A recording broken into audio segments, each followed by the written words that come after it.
이 시간 이적을 통한 예수님의 말씀이라는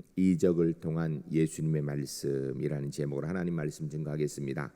오늘 본문 요한복음 4장 43절 54절 말씀은 병을 앓고 있는 신하의 아들을 고쳐주신 내용이 기록되어 있습니다.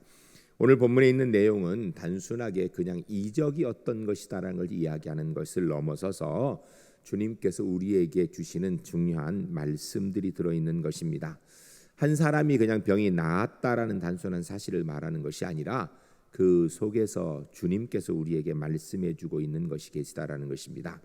그러므로 우리는 그 말씀을 들어야 됩니다. 우리는 성경을 통하여서 이런 얘기를 많이 듣죠. 귀 있는 자는 들을지어다, 눈 있는 자는 볼지어다. 주님께서 누누이 말씀하십니다. 오늘 본문을 통하여서도 이 사건 안에 우리 주님이 무슨 말씀하시는가, 내가 만일에 이 사건의 주인공으로 들어있다라면 나는 어떤 행동, 어떤 모습을 보일 것인가 깊이 생각하며 들어야 될 것입니다. 이 사건을 그저 2000년 전에 있었던 한낱 사건의 이야기로만 들을 것이 아니라 지금 나에게 주님께서 말씀해 주시는 것이 무엇인지를 들어야 될 것입니다. 오늘 본문을 통하여서 예수님께서 나에게 무슨 말씀을 해주는지 듣는 시간이 될 수 있기를 주의 이름 간절히 축복합니다. 첫 번째 따라하겠습니다. 예수님에 대한 바른 지식을 가져야 합니다. 오늘 본문에서 특별히 강조하는 바가 있습니다. 예수님께서 명절 기간 동안 예루살렘에 올라가셔서 거기에서 많은 역사를 이루시고 다시 고향 갈릴리로 돌아오셨습니다. 그때에 예수님께서 그곳에서 하신 말씀, 그것이 바로 44절에 기록되어 있는데 우리 함께 읽도록 하겠습니다. 주님이 어떤 마음을 가지고 이 말씀하시는가 생각하며 읽겠습니다. 친히 증언하시기를 선지자가 고향에서는 높임을 받지 못한다 하시고. 아멘. 이 말씀 사실 성경에 여러 곳에 나오는 말씀입니다. 선지자에게 있어서 가장 어려운 장소, 하나님의 뜻을 이루기 가장 힘든 장소가 어딘가? 그게 고향이라는 것입니다. 고향 사람들은 그 선지자가 어떤 사람인지를 대충 알고 있어요. 아니, 나름대로는 잘 안다고 생각합니다.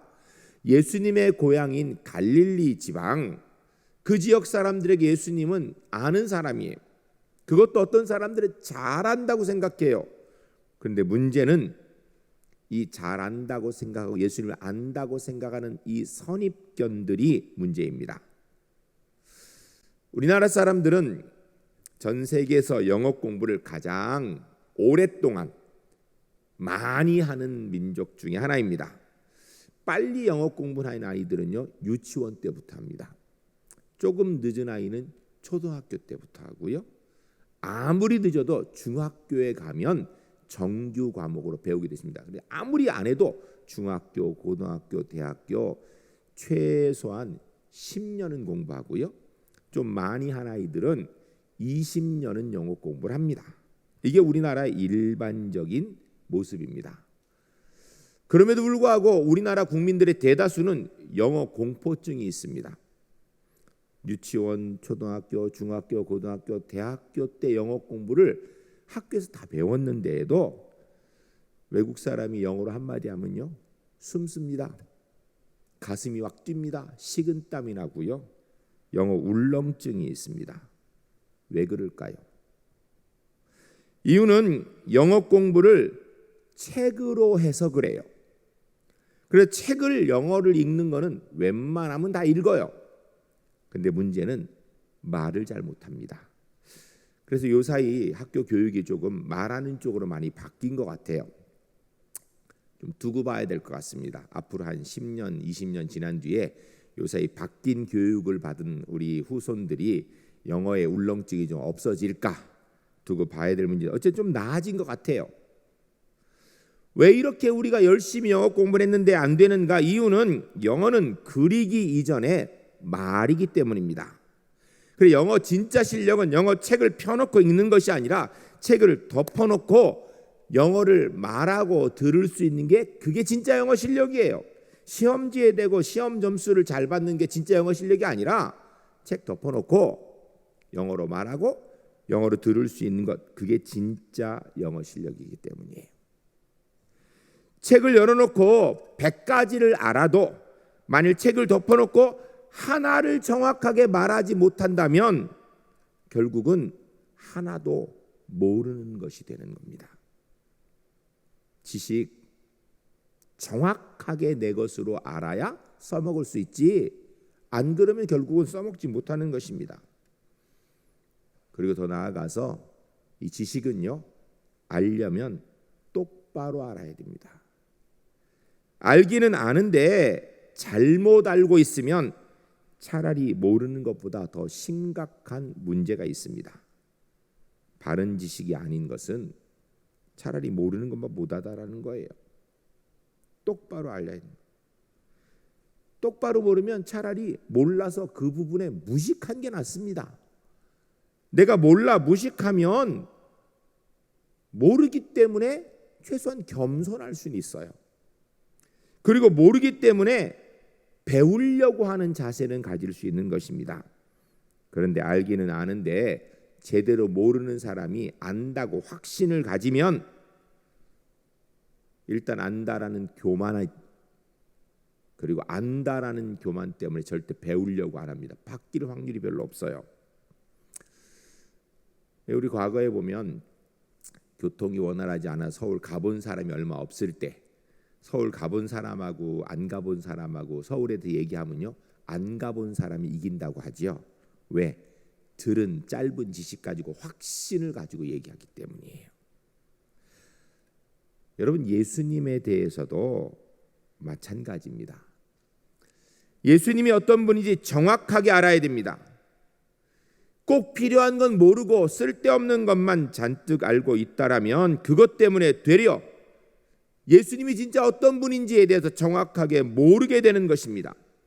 선지자의 고향 사람들이 선지자에 대해서 정확하게 알아야 되는데 그게 아니라 쓸데없는 것만 알고 있기 때문에 문제가 되는 거예요. 갈릴리 사람들은 예수님이 누구다라는 걸 알지요.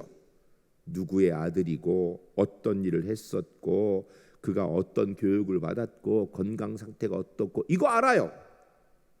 근데 문제는 그것 때문에 진짜 예수님이 누구인지를 아는데 걸림이 됩니다.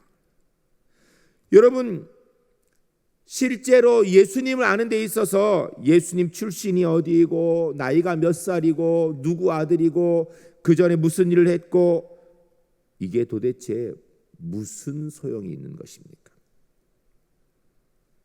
오히려 예수님이 누구인지를 정확하게 아는데 문제가 되지요.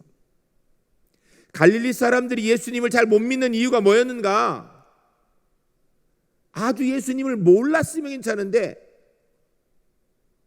꼭 필요한 것 빼놓고 나머지를 알고 그것으로 예수님을 판단하기 때문이에요. 이런 문제가 바로 선지자가 고향에서 환영받기 어려운 상황이었던 것입니다. 좀 쉽게 얘기하면 여러분, 정치인 중에 우리 고향 출신이 아니고 나와 별로 관계없는 분이면 그 사람 어떤 사람인지를 그 직을 가지고 생각을 해요. 그런데 우리 고향 출신이고 관계가 있으면 그 사람 이런 사람이라 저런 사람이다라고 쉽게 판단하는데 사실은 그것이 그 사람이 현재 그 일을 하는 데 있어서 별로 관계가 없을 수도 있습니다. 여러분, 혹시 우리의 마음도 선지자의 고향 같은 마음을 가지고 예수님을 보고 있지는 않습니까? 잘못된 지식 의존하다 정말 소중한 것, 내가 진짜 믿어야 되는 예수의 모습을 잃어버리진 않습니까?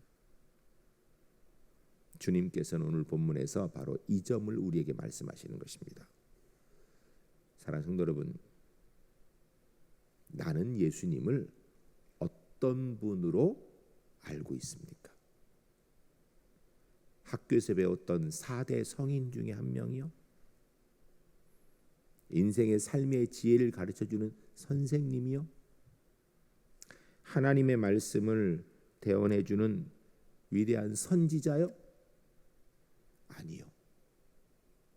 저와 여러분은 예수 그리스도는 나의 하나님, 나의 구세주로 명확하게 믿고 고백해야 되는 줄로 믿습니다.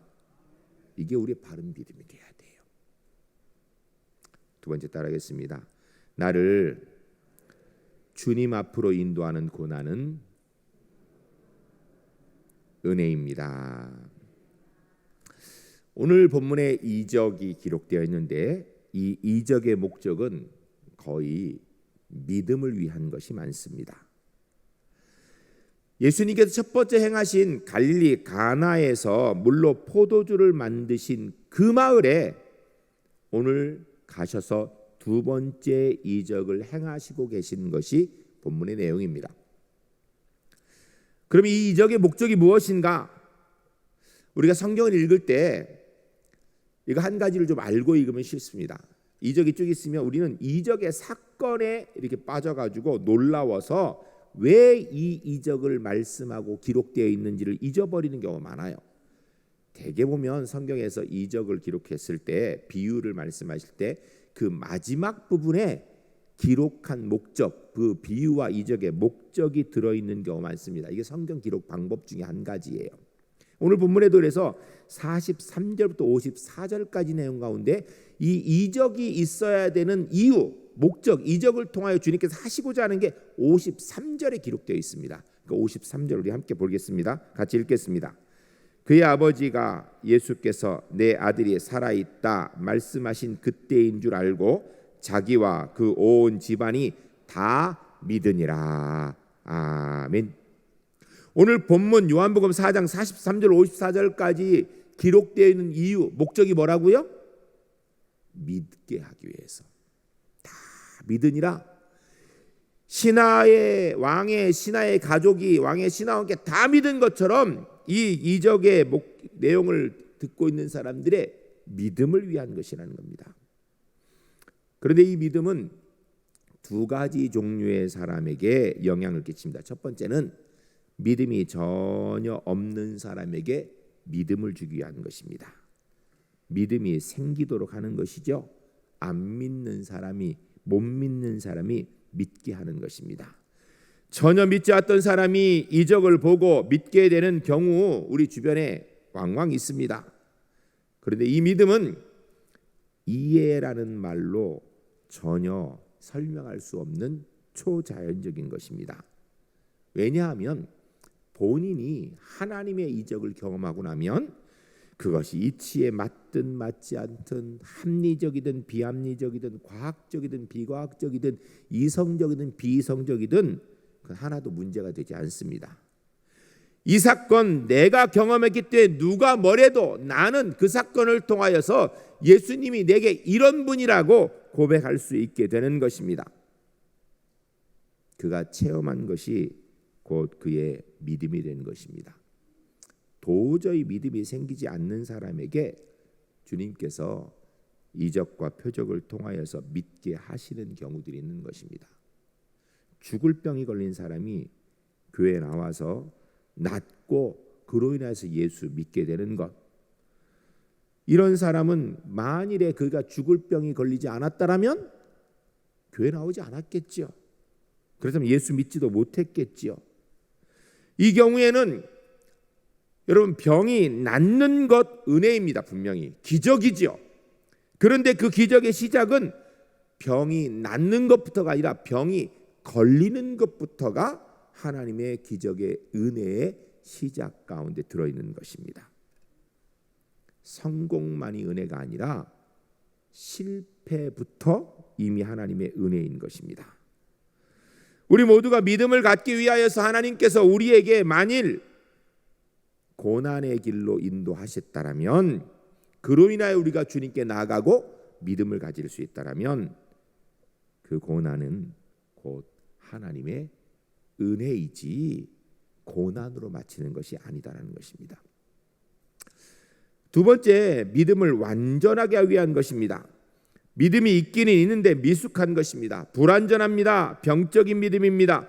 동기가 불순하고 유치한 믿음을 가지고 있는 사람, 이런 사람의 믿음을 완전하게 하기 위하여서 주님께서 이적을 사용하십니다.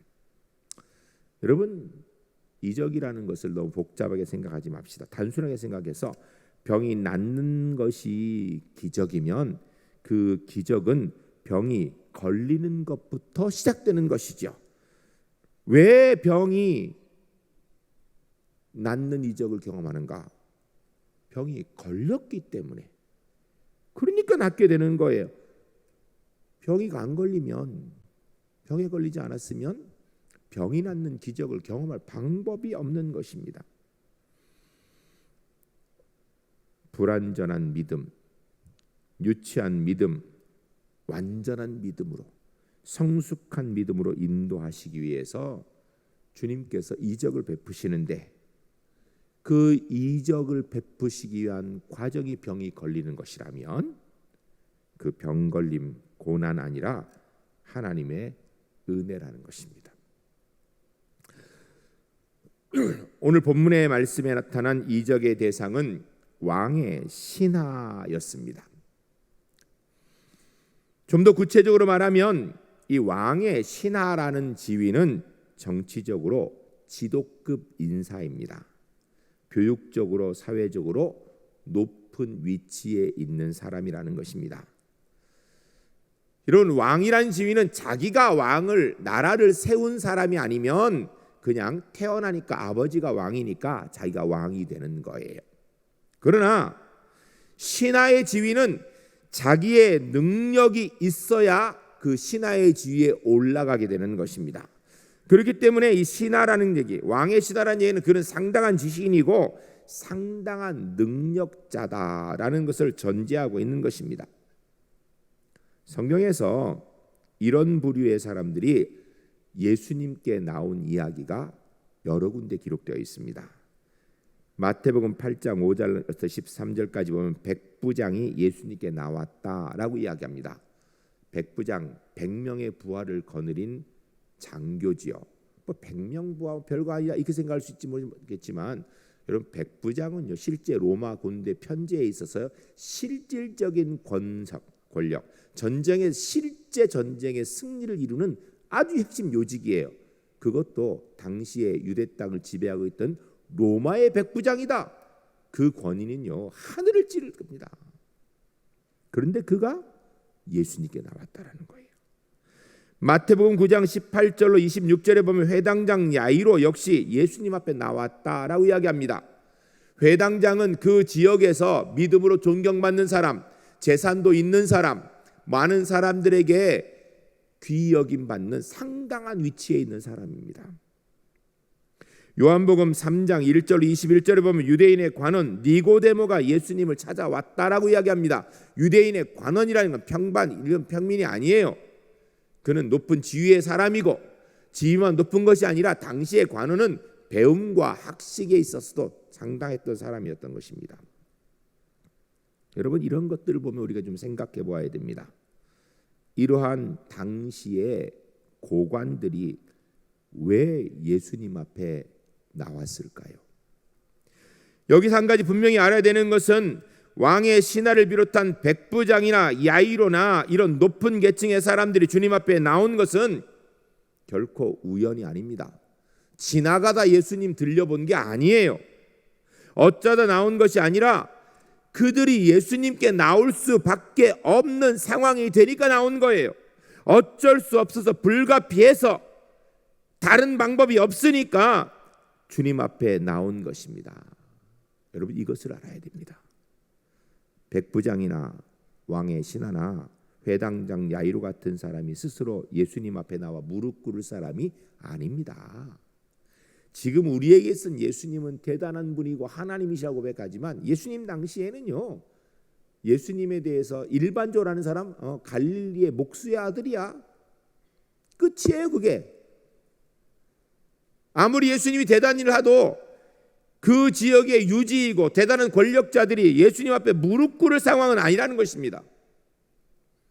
오히려 예수님 오라고 부르는 거죠. 자기들이 힘이 있으니까. 백부장이나 왕의 신하나 회당장 야이로 같은 사람이 스스로 예수님 앞에 나올 사람이 아니고 예수님 앞에 무릎 꿇을 사람이 아닙니다. 절대로요. 그런데 그들의 문제가 해결될 기미가 없으니까 어쩔 수 없이 마지막 선택으로 예수님 앞에 나온 것입니다. 만일 이들이 사람의 권세와 능력으로 해결할 수 있었더라면 해결했겠죠. 의사 스님이 고칠 수 있었더라면 의사에게 갔을 거예요. 아니, 이미 갔다 왔습니다. 그런데 문제는 나름대로 이 방법 저 방법 다 써봤는데 안 되니까, 더 이상 길이 없으니까 하나님께 나올 수밖에 없었고, 그때 비로소 주님 앞에 나온 것입니다. 이 본문의 왕의 신하의 마음이요 47절에 기록되어 있습니다. 우리 함께 같이 읽도록 하겠습니다. 그가 예수께서 유대로부터 갈릴리로 오셨다라는 것을 듣고 가서 청하되 내려오셔서 내 아들의 병을 고쳐주소서 하니 그가 거의 죽게 되었습니다. 아멘. 한마디로 말해서 아들이 죽을 병이 걸려서 죽게 되니까 그 죽을 병이 이 왕의 신하를 예수님께로 인도하게 된 것입니다. 우리가 오늘 본문을 보면서 한 가지 분명히 알 수 있는 것은 이 왕의 신하의 아들이 죽을 병이 걸린 것은 단순하게 그저 저주와 벌 받은 것이 아니다라는 것입니다. 그것이 오히려 주님을 알게 하고 왕의 신하가 주님께로 나올 수 있게 한 중요한 계기였다라면, 왕의 신하의 아들의 죽을 병은 왕의 신하에게 고난이 아니라 오히려 은혜였다라고 성경이 이야기하는 것입니다. 사랑하는 성도 여러분, 저와 여러분은 하나님의 자녀인 줄로 믿습니다. 하나님께서 눈동자와 같이 저와 여러분을 지켜주시는 줄로 믿습니다. 그렇다면 우리에게 있는 일들은요, 성공하고 잘 되는 일도 주의 은혜로 감사할 일이지만 힘들고 어려운 고난의 문제가 생겼을 때는 더 좋은 믿음으로 더 큰 은혜로 인도하시기 위한 하나님의 섭리가 있고 오히려 은혜인 줄 믿고 그 또한 주 앞에 감사하는 범사의 감사가 우리의 삶에 이루어지는 우리 제1교회 하나님의 사람들이 주 안에 모두 될 수 있기를 주의 이름 간절히 축복합니다. 세 번째 따르겠습니다. 하나님 예수님의 역사를 위한 최고의 능력은 중보기도입니다. 오늘 본문에서 우리에게 말씀하는 아주 중요한 한 가지가 있습니다. 자신이 병이 든 게 아니라 왕의 신하 아들이 병이 들었다라고 성경이 이야기하고 있습니다. 성경에 이런 상황들이 여러 번 나타납니다. 마태복음 8장의 백부장은 그의 사랑하는 종이 병이 들어서 예수님께 나왔습니다. 마태복음 9장의 회당장 야이로는 그의 사랑하는 딸이 병이 들어서 예수님께 나왔습니다. 마태복음 17장에 예수님과 제자들이 변화산에 내려왔을 때 만난 이름 모를 한 사람은 아들이 귀신 들려서 막 귀신 때문에 아들이 거품을 물고 쓰러지고 귀신이 아들을 물에 던지고 불에 던지니까 이 아들을 불쌍한 아들을 고쳐달라고 예수님께 나온 것입니다.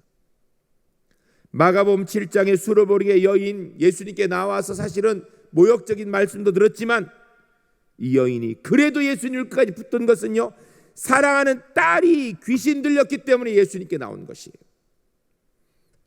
오늘 본문 요한복음 4장의 왕의 신하의 아들은요, 그의 사랑하는 아들이 죽게 되니까 예수님께 나온 것입니다. 이 모든 상황들을 보게 되면 다 가장 사랑하는 사람이 심각한 문제가 생겨서 그 사람이 예수님께 나온 것입니다. 여러분, 예수님께 나왔다는 이야기는요, 지금 우리로 얘기하면 기도했다는 이야기입니다. 죽어가는 자식을 지켜보는 부모의 마음 말할 수 없는 고통입니다. 차라리 내가 아픈 것이 낫겠다는 생각이 들 것입니다. 사랑하는 자녀의 호흡이 점점 약해져 가고 귀신 들려서 벗어나지 못하는 모습 보는 것 너무 힘든 일입니다. 그 고난이 그들을 주님께로 나오도록 한 것입니다. 강력한 부성애, 모성애가 바로 이 사람들을 예수님께로 인도한 것입니다. 그런데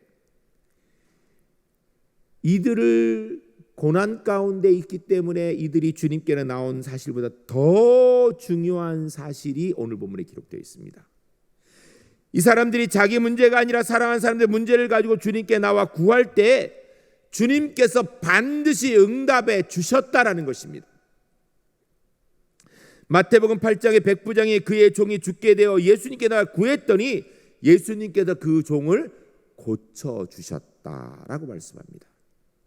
마태복음 9장의 회의당장 야이로의 사랑하는 딸이 병들어 죽게 되어서 야이로가 주님께 나와 구했더니 주님께서 그 딸의 병을 고쳐주셨다라고 성경이 증언합니다. 마태복음 17장에 예수님과 제자들이 변화산에 내려왔을 때 만난 이름 모르는 사람이 그의 아들이 귀신 들려서 거품 물고 쓰러지고 귀신이 그의 아들을 물에다 불에다 집어넣어 죽이려고 하는 상황에서 주님께 나와 구했더니 예수님께서 그 아들의 귀신을 쫓아내 주셨다라고 말씀하고 있습니다. 마가복음 7장의 수로보니게 여인이 귀신 들린 딸로 인하여 고통받아 세상에서 해결할 수 있는 길이 없어서 주님께 나와 구했더니 예수님께서 그 여인의 딸의 귀신을 쫓아내 주셨다라고 성경이 이야기합니다. 오늘 본문의 왕의 신하가 권세도 있고 재물도 있고 힘도 있는데 그의 아들이 병들어서 도저히 해결할 방법이 없을 때 주님께 나와 구했더니 예수님께서 그 아들의 병을 고쳐주셨다라고 말씀하고 있습니다. 사랑하는 성도 여러분, 사람 대단한 것 같고 대단한 능력 있고 지위 있는 것 같지만 인간은 약하고 무능한 존재입니다. 그러나 우리 하나님은 전능하신 하나님이신 줄로 믿습니다. 우리 예수님께서는 못하실 일이 없는 분인 줄로 믿습니다. 기도는요, 연약한 인간이 전능자의 능력을 의지하는 최고의 방법입니다. 하나님의 사람에게 기도는 중요한 것입니다. 하나님의 능력을 이 땅에 이루는 방법입니다. 구약성경 창세기 18장에 하나님께서 소돔 고모라를 멸망하기로 결정하셨습니다. 이유는 그 죄가 관영하여서 가득하여서 더 이상 봐줄 수가 없는 상황이 된 거예요.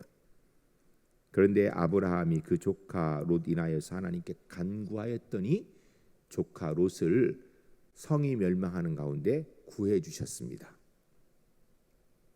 우리는 쉽게 생각하기를 아브라함의 조카니까 그도 의인이고 그도 하나님의 사람이기 때문에 하나님께서 그를 구해 주셨는 줄 아는데 아니에요.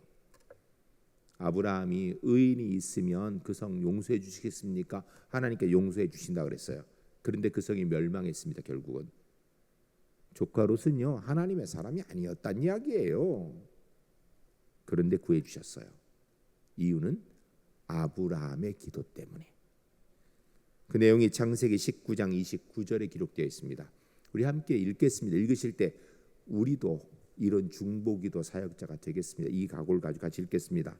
하나님이 그 지역의 성을 멸하실 때 곧 롯이 거주하는 성을 엎으실 때에 하나님이 아브라함을 생각하사 롯을 그 엎으시는 중에서 내보내셨더라. 아멘.